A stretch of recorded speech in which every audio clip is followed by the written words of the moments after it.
Good morning, my dear brothers and sisters. How are you today? So we share that goodness, we greet each other good morning, we smile at one another, or even wave at each other. Good morning. Good morning also to those who are joining us from all over the world live stream. I am sure you are very familiar with the heroic story of martyrdom of Saint Maximilian Kolbe, a Franciscan friar. At a young age, he had a high ambition of serving God and serving God heroically.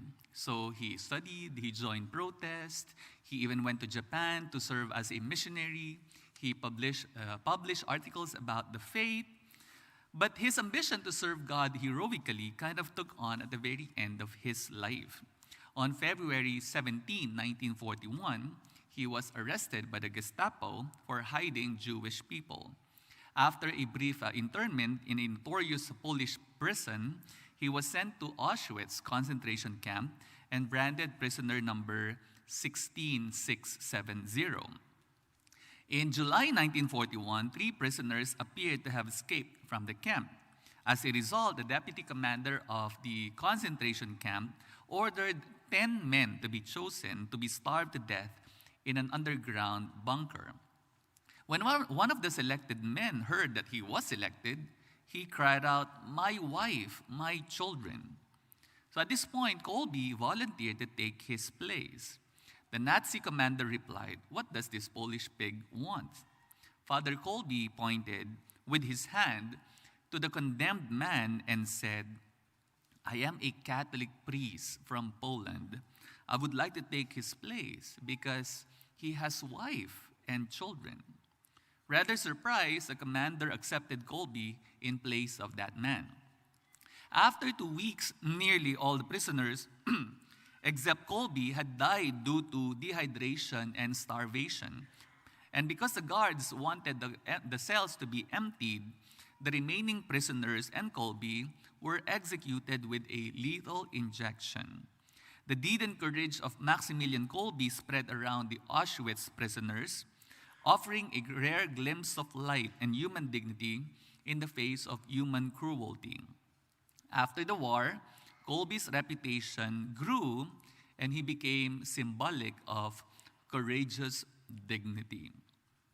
So, Maximilian Kolbe had an ambition, and his ambition was rather great, to die for God heroically.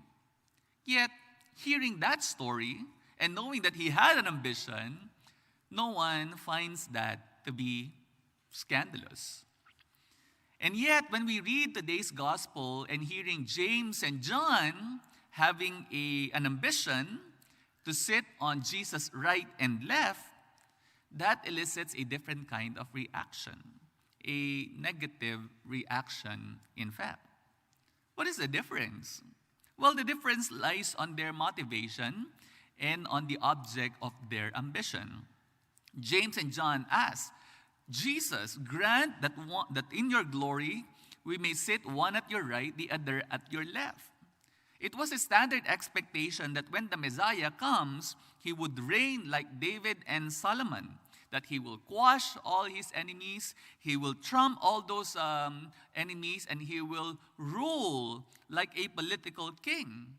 And so by asking Jesus, the Messiah, to allow them to sit one at his right and the other at his left, James and John were asking that if they could be second in command. James and John wanted to sit on the thrones of power and glory. What was wrong with it?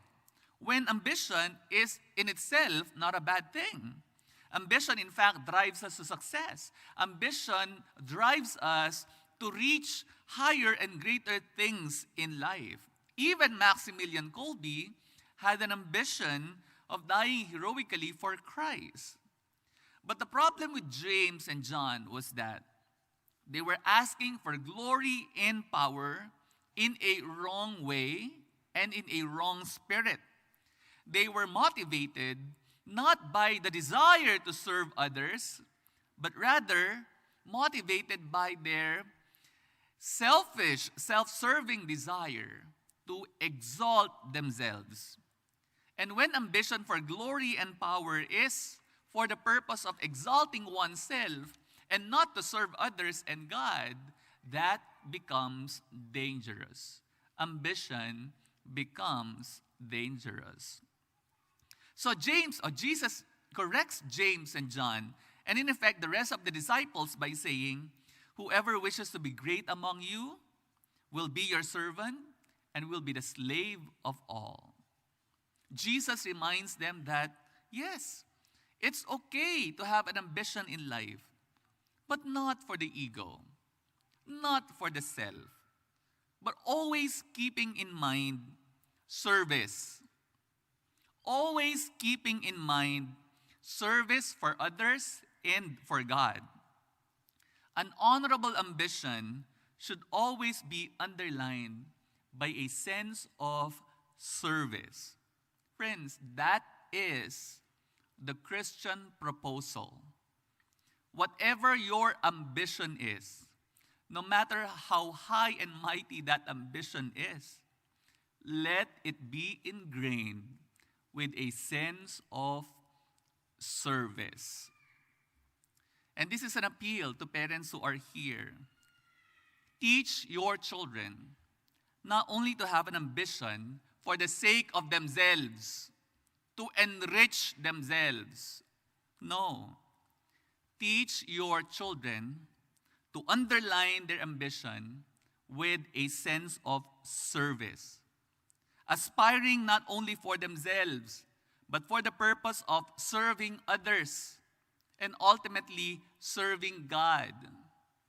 That is why I always stress on families serving together in the church. Harvest Festival was an opportunity to do that. Children and parents serving together in the church. But so many other opportunities are available in the church for families to come together and serve God together. This is also an appeal to youth and young adults who are here and who are listening to us today. There is so much power in your hands to aspire for great things in life.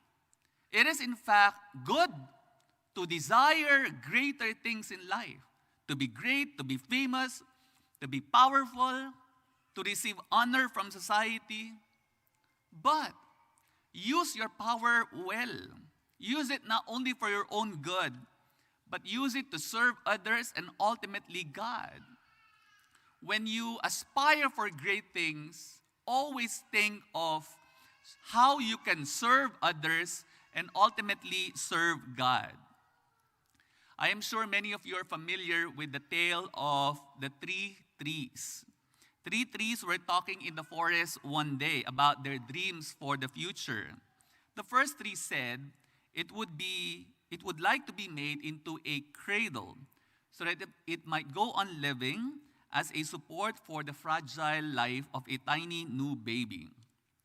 The second tree wanted to be made into a big ship so that it might go on living, carrying important cargo and influential people to exotic new lands.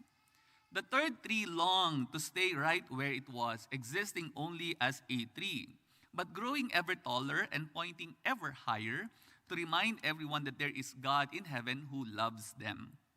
So those were their dreams. One wanted to be a cradle, one wanted to be a mighty ship, and one wanted to be a tall tree pointing people toward God. But then one day the woodcutters came and chopped down the three trees. The first tree was not made into a cradle, but into a simple feeding trough, a manger for animals. But the manger was sold to a family in Bethlehem, and on the night Jesus was born, that simple box feed became the cradle for the Christ child. The second tree was not built into a boat, but not the kind it had dreamed of. Not a mighty ocean-going vessel, but a tiny, inexpensive fishing boat. A man named Simon Peter bought the boat, and on one warm afternoon, when the crowds pressed in, Jesus himself climbed aboard that small fishing boat that he might preach the good news to the multitude. The third tree was cut into two strong beams and was left for some time in a lumber yard. Soon, two Roman soldiers bought them and used them to carry an innocent criminal. When the man's hands and feet were nailed onto it, on a Friday afternoon, the tree felt bad and ugly. But on Sunday morning, when the sun rose and the earth trembled with joy beneath her, the third tree knew that God's love had changed everything. She had become the cross that points people to God. Friends, I don't know what your destiny will be. But this I know, one thing I know. The only ones among us who will be really happy are those whose aspirations are not only for themselves, but whose aspirations are for the sake of serving others and serving God. Because the truth of the matter is, service is joy. Amen.